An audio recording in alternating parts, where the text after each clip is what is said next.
Good morning, everyone. This episode is entitled Protestantism Does Not Hit Joseph Smith, that's the founder of the Mormon religion, where it would hurt him most because it would backfire on Paul's validity. In other words, they won't look at Matthew 24 now. Well, Joseph Smith certainly knew Matthew 24 was his problem because in the book published by the Church of Jesus Christ of Latter-day Saints, another name for the Mormons, and a work called Pearl of Great Price, you'll see within there he retranslates Matthew 24 in a chapter they call Joseph Smith Matthew. We'll read you the summary or the words in there that explain exactly what he's doing. It's just Matthew 24. Now, I want to go back and tell you a little bit about my own encounter about Matthew 24 and Paul. I mean, it's obviously about somebody who meets somebody in a wilderness road or a private room and says, "I met Jesus," and that Jesus says that if somebody claims that, don't believe him. That could not possibly be me, because when I return to earth, I will only return in one possible way, where every eye sees me from east and west, right? So I don't know why I missed it, but in my 2005 work called Jesus Words Only, I missed it. I was doing all kinds of work, and I just missed it. I didn't apply it to Paul. So as I say here, I missed this extraordinarily clear barrier to Paul's validity in my 2005 book. But how did I find it?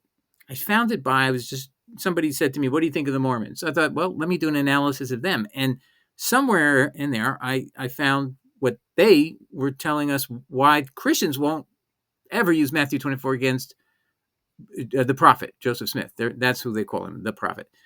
So anyway, I found the Matthew 24 Son of Man prophecy, which destroys Paul's validity by reading Mormon apologists saying Christians won't dare cite Matthew 24 against Joseph Smith because it backfires on Paul. So I'm thinking, what's wrong? How does this apply to Paul? Because again, it's not hitting me immediately. What's going on? Now, I'm just going to pause that for a minute. I want to tell you officially what was Smith's intent in retranslating Matthew 24. I mean, just think about it before he will even tell you. Do you see how significant that is? He knows there's something in there that bothers him that could be a challenge to him. So he has to actually retranslate Matthew 24. Don't you find that extraordinary, ladies and gentlemen? I do. So before I read you what his explanation is, let me just add this. Joseph Smith could literally make the very tiniest of change to Matthew, just a couple of words here and there, and you would never see it. You'd almost not notice it. And I'm going to say you would have to do exactly what I did. You had to read word for word for word and see every little change. Then you'll see it. And all he had to do is find a way that if you had an experience with Jesus in Palmyra, New York, like he did when he was 14, 15 years old, and we'll get into that as well, and Jesus' warning is only to be located only in one place in one city, Jerusalem, then it, of course, doesn't warn about anybody appearing in Palmyra, New York, who says, "I met Jesus in a wilderness, in a private place," whatever, and it wasn't universally seen. That'd be okay, because it's not any longer in this very narrow place of Jerusalem. But that's not what Jesus said, and he changed it. That's his change. But I'm going to just show you, you can miss it if you don't. It could go right by you unless you go word by word by word by word. And then he also rearranged all the verses so they were in a different order, so that you thought maybe he was playing something about the word order and the paragraph order. No, it was just to make you think he was doing something, but he was changing the paragraph orders to help him make this other argument where the geographical location of where his experience was it mattered, that it doesn't fall within the barrier of Matthew 24, which, by the way, I think is a very obvious, not what Jesus intended. I'm going to come back universally, but what the sign of it will be, somebody's only going to be coming in Jerusalem who's going to violate the warning I'm giving you. Like, it could be nowhere else. It couldn't be in the United States or wherever that these events could have occurred. So anyway, let's read what Smith's intent in retranslating Matthew 24. All right, here's my intro to it. But Joseph Smith knew Matthew 24 was a thorn in his side, so he offered his own translation of Matthew's chapter 24 in a way which both erased and deflected the clear-cut criteria which would invalidate Smith's first encounter as a private wilderness sighting, as I'll explain below. See the official LDS explanation in Joseph Smith, Matthew. So if you go to that link I just showed you, it will give you this explanation. The Jesus with whom Joseph Smith was in touch specifically directed Matthew 24 to be changed. This is recorded in the official companion book of the Book of Mormon, known as the Doctrine and Covenants, is what it says. Prior to his crucifixion and resurrection, The Lord Jesus answered his disciples' questions about his glorious second coming. See Matthew 24, 3, 25, 26. So you see, Mormonism has to and does refer to the Christian Bible that you and I read. And it did that initially, for sure. And they were treating it as authentic. So by doing that, they now had the problem. What if they've included something that is going to destroy the validity of Joseph Smith's experience in Palmyra, New York, in his backyard? Well, we can't have that, can we? So we've got to do something about this. See also Luke 21, 7, verse 36. So Luke has a parallel to it, very similar. On 7th of March, 1831, the Lord, meaning Jesus, revealed to the prophet Joseph Smith portions of what he told his disciples. See, I guess this is Doctrine and Covenants 45, 16 to 75. And that revelation, speaking to the prophet Joseph Smith, he, the Lord Jesus, said, "And now, behold, I say unto you, it shall not be given unto you to know any further concerning this chapter of Matthew 24, until the New Testament be translated. In it, the Joseph Smith translation, all these things shall be made known. Wherefore I give unto you that you may now translate it, the New Testament, that ye may be prepared for the things to come. For verily I say unto you, the great things await you." And it gives a citation to Doctrines and Covenants. And then it says this. So that's the end of it. So this appears to me what is his Jesus even saying, you won't have to do this translation of Matthew 24 just yet. And then he says, but now you will translate the New Testament, starting with that. That seems to be what seems to be saying. I don't understand the sentences, but that's not here or there. But the point is, this is the explanation. And then it says this. This is the Mormon comment on these words. The prophet Joseph Smith made more changes to Matthew 24 than to any other chapter in the New Testament. See Joseph Smith, Matthew, LDS.org. Okay? So that's all we know of why it was done. He was told to do it by Jesus Christ, right? There's something wrong in Matthew 24. You need to fix it. All right.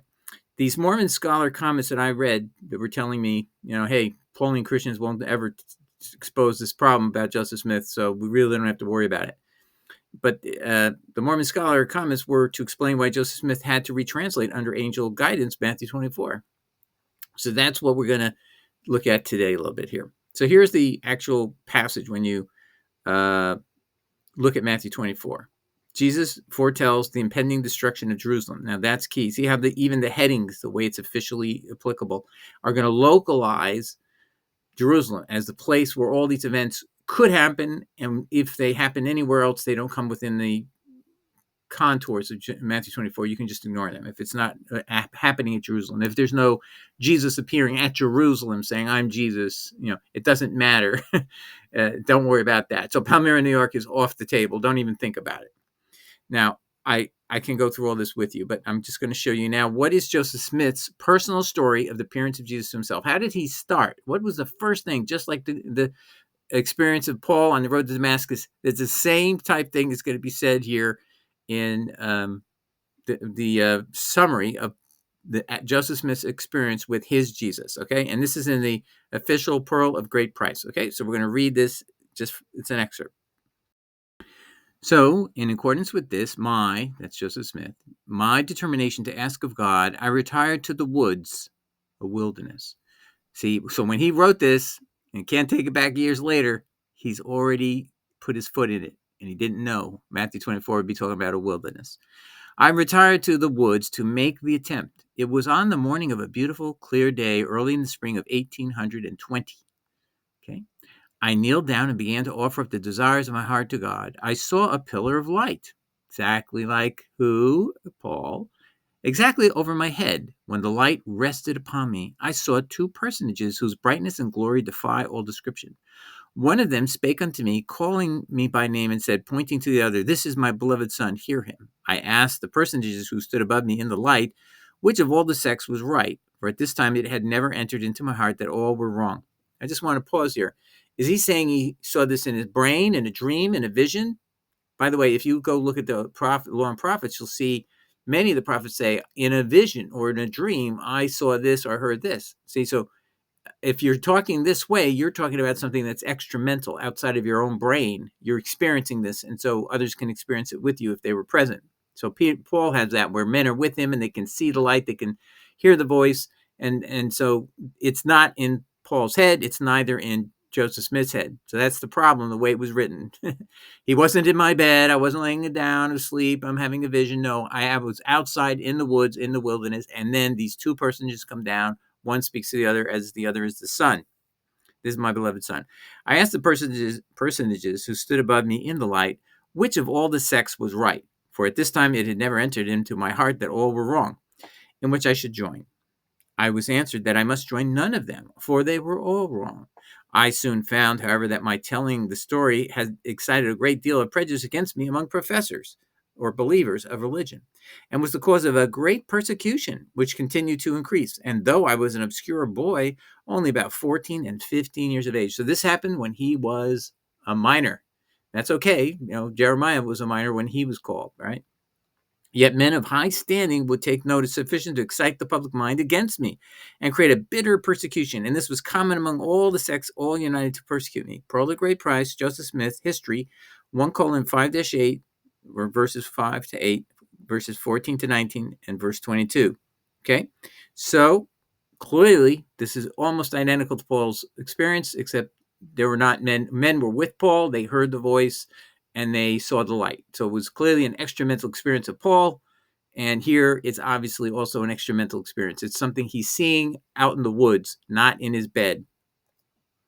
Now, I want to compare this to the actual Matthew 24. What is it warning about? Jesus in Matthew 24, verse 3, has been asked just before this, what will be the sign of your return? Okay. Then the very first thing Jesus warns about before anything else is discussed, before he talks about tribulations, Jerusalem, or any of these other events, he says one thing to look out for. So it's the immediate danger to the church when he ascends. He says this, as Jesus was sitting on the Mountain of Olives, the disciples came to him privately tell us, they said, when will this happen? And what will be the sign of your coming and of the end of the age? Jesus says the very first thing he says, right? This is 3. Verse 5, for many shall come in my name saying, I am Christ, and shall deceive many. That's the very first thing he starts with. Nothing. It's not later. It's not when it's in Jerusalem. He's talking about immediately. This could happen next week, next month. It could be any time. You don't know. And Paul's experience in Acts 9 is 3 years after the ascension of Jesus to heaven. So Paul fits exactly within this immediate warning of the most important danger you face now, Christians, apostles, is somebody's going to claim they met me and say the person talking to them said, I am Christ, I am Jesus. They're going to use my name. They're going to deceive many. And then Jesus says later in the passage, then if any man shall say unto you, lo, here is Christ, or there, believe it not, for there shall rise false Christs and false prophets, and shall show great signs of wonders. So miracle signs of wonders are what? Meaningless, Jesus says. This is in line with Deuteronomy 13, 1-10. False prophets who come with signs and wonders, God says you must reject them when they violate or teach against my law. Okay, so that, or give a different version of God than you've ever known before. Okay, that's in Deuteronomy 13, 1-10. It's called the law of apostates.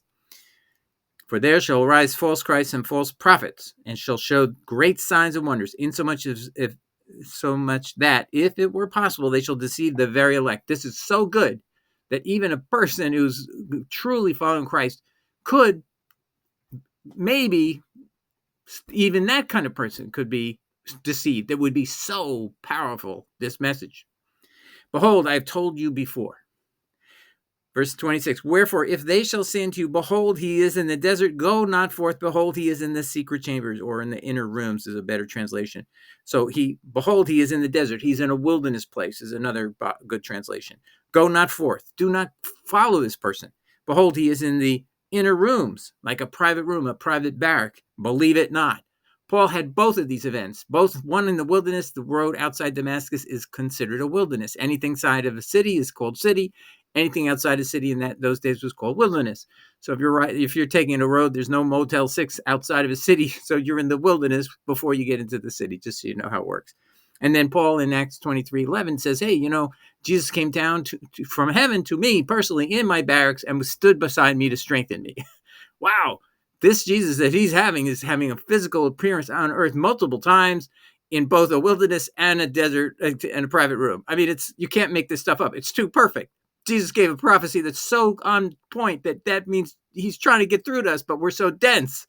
We don't listen.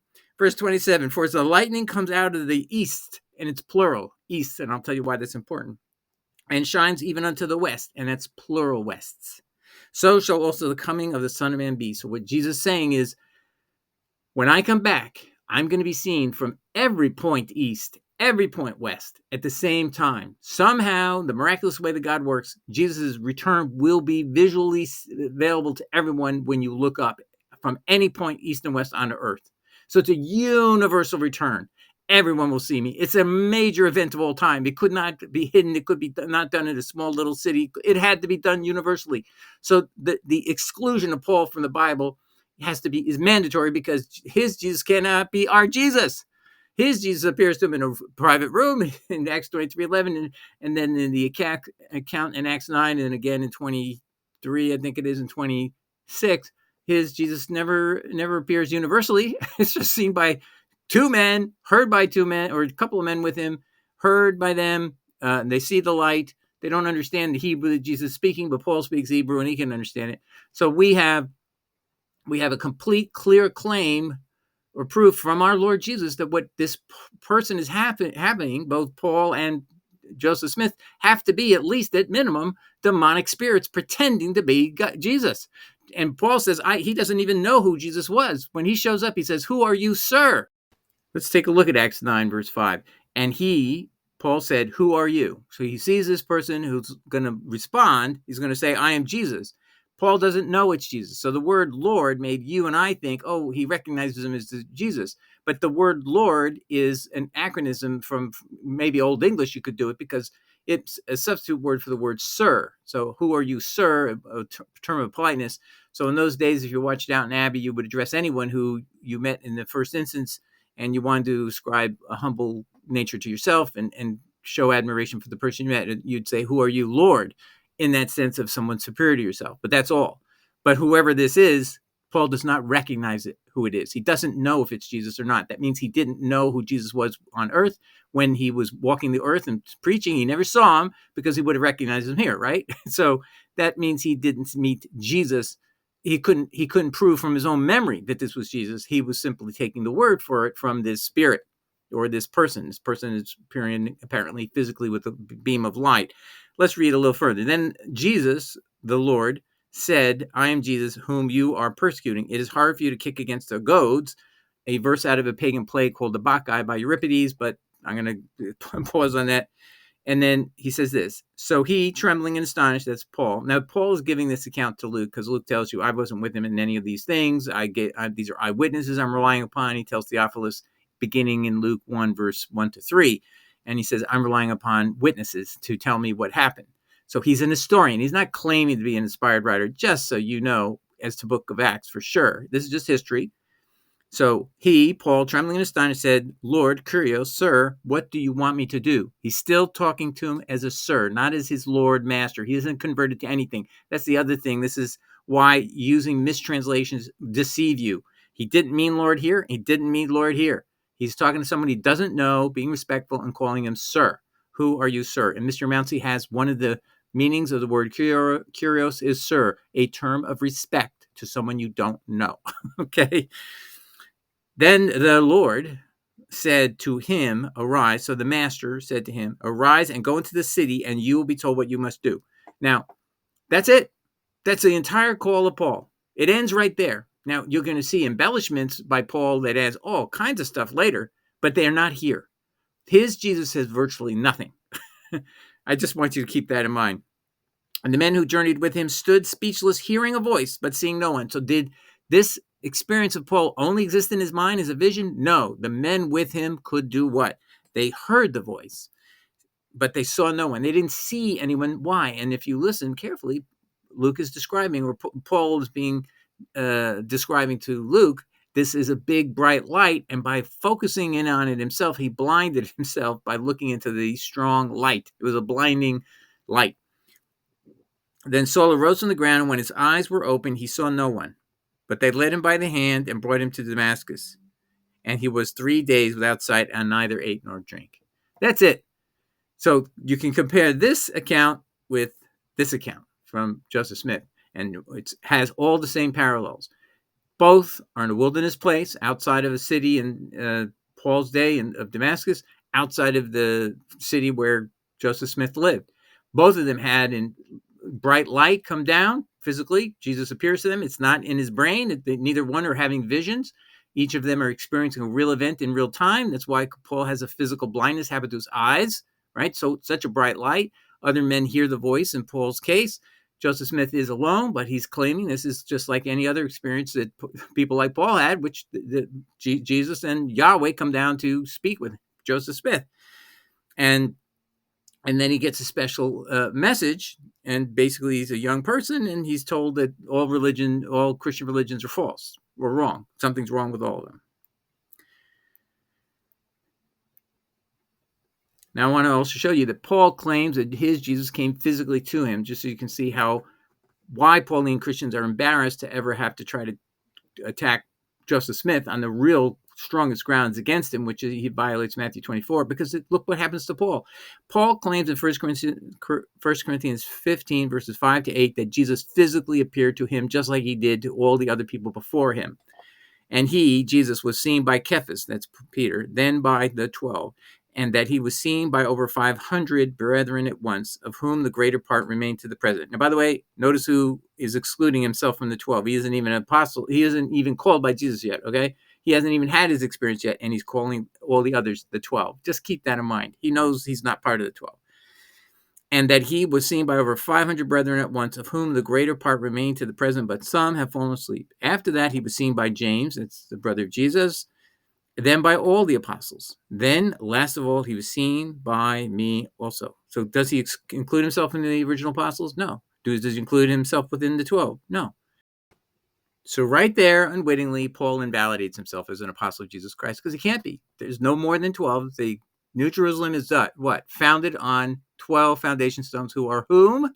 The 12 apostles, not a 13th, 12 apostles. And Paul excluded himself from that circle of 12, which were the original 11. Judas fell away. And then in Acts 1, Jesus replaces Judas with Matthias. And then Jesus sends and goes away. That's how that all gets resolved. And here's a second reason why our Pauline scholars are reluctant, extremely reluctant, and would never argue Matthew 24 against Joseph Smith. Listen to this, Acts 23:11. The following night, the Lord Jesus stood by him and said, now this again is Paul. Luke is not in the room, in the prison cell with Paul. So he's alone by himself. Luke is recording what Paul tells him. So the following night, the Lord Jesus stood by him and said, take courage, for as you have testified to the facts about me in Jerusalem, so must you also testify in Rome. Notice testimony is not the same as being an apostle. Apostle is someone who carries a message. Someone who carries a message is an apostle, apostolos. That's what it means in Greek, which is a loan word, by the way, into Hebrew as well, because remember, the Greek country controlled and ruled over Judea for hundreds of years, until the Romans replaced them in the 90 BC period. Anyway, so a testimony is different. I saw the risen Christ. I've seen his body resurrected, his blood. And so he tells you that's what happened in 1 Corinthians 15. He's now a witness to the resurrection of Jesus. That's what his Jesus is telling him here. Notice, I believe God restricted, and I don't believe this is the real Jesus. I'm being honest with you. It can't be. But God restricted this person, whoever this phony Jesus is, to not say anything that would go too far to give an authority to Paul of being an apostle of Jesus Christ, because being a witness to the resurrection doesn't make you an apostle. There are many people who saw the resurrected Christ. If 500 people saw the resurrected Christ, are they all apostles? No. So it had to be clear. God, Yahweh, wouldn't let this Jesus speak anything broader than you're going to testify about me. That's it. And never, you will never see in the book of Acts that Luke says Paul was appointed by Jesus Christ as an apostle of Jesus Christ. He's going to be a witness, but not an apostle, not a messenger, not somebody who's carrying quotes from Jesus. And also we know from the book, just all the epistles, there's not a single quote, not one quote of Jesus for a message from you to me, from the third heaven, speaking to Paul, telling him whatever, was messages that Paul's relating. So Paul, for example, everything in Galatians, find me one quote of Jesus in there. Talking to the third heaven, 0. Find for me in Romans any quote, one quote from Jesus. No. Find me any quote in Ephesians, one quote. Please find it. You won't find it. 1 Corinthians, find me one quote from Jesus. You won't find it. 2 Corinthians, find me any one quote from Jesus that was Paul talking to him in the third heaven. You won't find it. It's in 0, 0, 0, 0. Nothing. And I believe that was deliberately from God, that this Jesus can never be allowed to talk. But Paul tells you why in 1 Corinthians 12, verse 4-6. He says, it's illegal. It's illegal for me to tell you what Jesus talks to me in the third heaven. So he never gives us a message from Jesus in the third heaven. So everything you're reading is what I call pontification, making boastful claims and that I'm an apostle and all of the things. Anybody can do that. Joseph Smith can do it. And that's why it's an easy thing. If you just use Matthew 24, you can puncture and take all the air out of Paul. Same thing could be done with Joseph Smith. But the Protestant church today will not attack Joseph Smith's foundation, his admissibility as a prophet of Christ, because to do so would have to undermine that story I just showed you. That is his prophetic moment when his Christ, his Jesus, and Yahweh come down and they're in his backyard in the backwoods.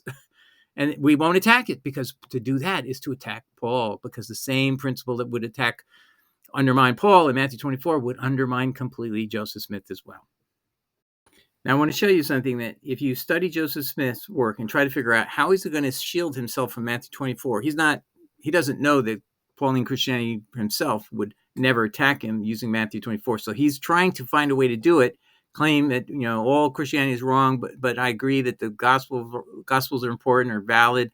But if I get inspired word from God and Jesus to change it, I'm more authoritative than anything you're reading today. That's what he's trying to do.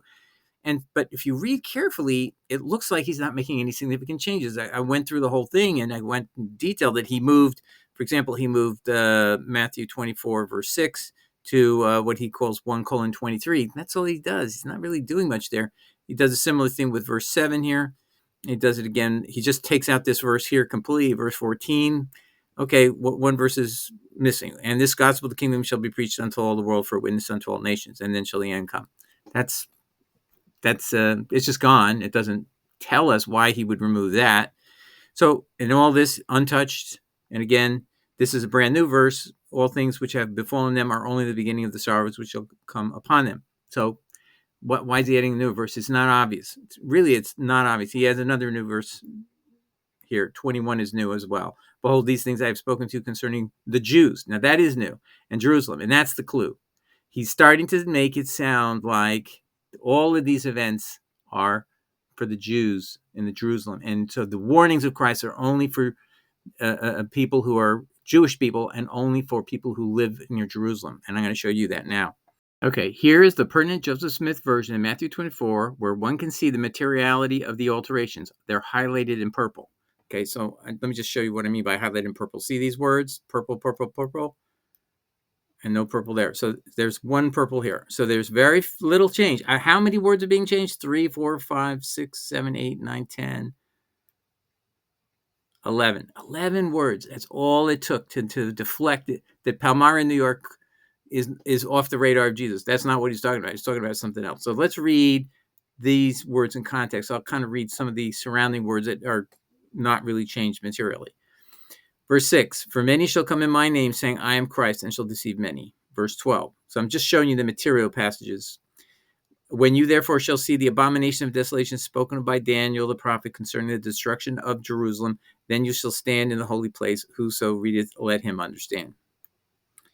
For then in those days shall be great tribulation on the Jews, and upon the inhabitants of Jerusalem, such as was not before sent upon Israel of God since the beginning of their kingdom until the time no nor ever shall be sent against Israel.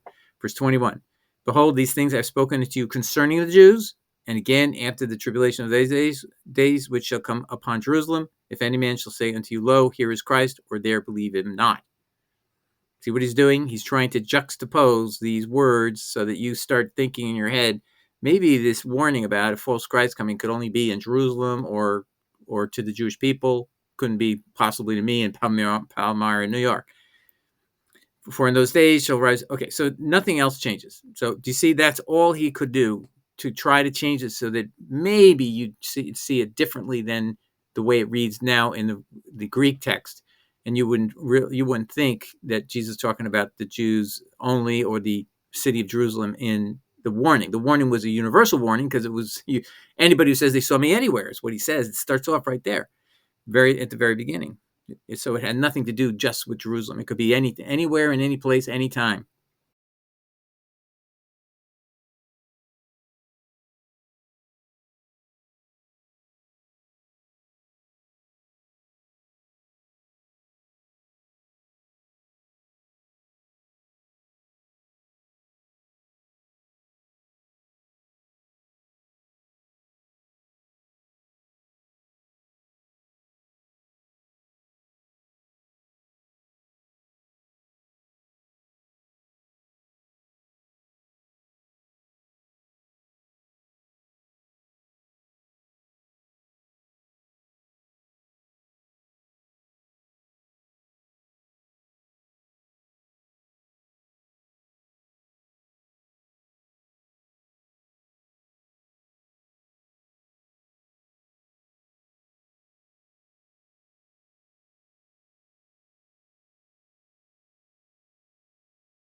So this is what I commented about that. Thus, if Joseph Smith was so desperate to deflect Matthew 24 that he made material alterations to deflect its application to himself, we should, as Christians, followers of Jesus, be willing to throw it back at him. We need to say Smith's Jesus was deceiving Smith to remove the very criteria that would prove to Smith that his Jesus was false. But no Christian will presently say this, because to do so will expose Paul to the same Berean examination, and this is not tolerable to anyone yet.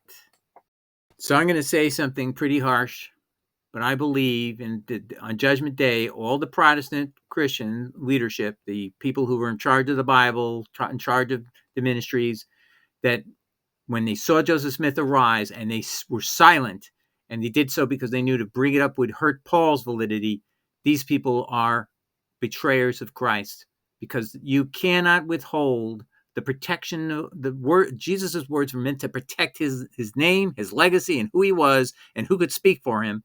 And you knew, you scholars of the 1800s, you knew that Paul's Jesus could not pass Matthew 24, and you didn't raise it against Joseph Smith because you knew Paul couldn't satisfy it. Therefore, you were silent, and you abandoned the cause of Christ for the benefit of Paul. For nobody else and for no other reason, you were silent as lambs, and you misled us, you 1800, you Protestants of the 1800s. When this problem came up, you should have researched it immediately and told us. And that's what happens is when time goes by, people lose track of what was going on with Mormonism. But in those days, you would have known, the kid claimed to have met Jesus on the road, the woods behind his house. These are things that we didn't know, but you would have known. You would have had to investigate them and tested him. And so when you let it go this long without saying anything, you see what happens. It's you didn't do what you should have done immediately, and then it runs wild, and then we don't know why it didn't get stopped in the first place. And it should have been buried in its womb. In other words, it was completely defeatable easily if you just raised the same thing that would have destroyed Paul. So what? Your job is to protect Jesus Christ, not to protect Paul. But you see where you are. You've left behind one thing that mattered, the pearl of greatest price, the message of Jesus Christ, and he is now being in competition with their Jesus. And just so you know, they're completely Pauline sect. I have whole videos where they also reject God's law as well, the Torah and all that stuff. It doesn't have to apply. So their Jesus is just as apostate as Paul is. And they're like a sister religion to Paul, if you ask me. It's just now they have a new figurehead who can add stuff and change passages and be his own prophet if he can just change Matthew 24 and deflect the truth of what Matthew 24 originally said, and so on and so forth. Anyway, I hope this helps everyone see how grave the mistakes of our forefathers have been in not protecting us. All those scholars who first had to confront, Christian scholars who had to confront Mormonism, should have been investigating and carefully proving to us whether it was valid or not. And we're left thinking it wasn't able to be disproved. But it was, if you just took the Matthew 24 and used it as it's intended by Jesus to block those who come in the name of Jesus, saying, I am Jesus, I'm here in a pillar of light, and believe that is the real Jesus. And that's what clearly Jesus gave this warning, so that we wouldn't accept that we would know our Lord had protected us from those people. And yet they didn't raise any protection for us, because to do so would have been harmful to Paul's validity, and they made Paul more important than Christ. All right, God bless. Take care. Ciao. Bye.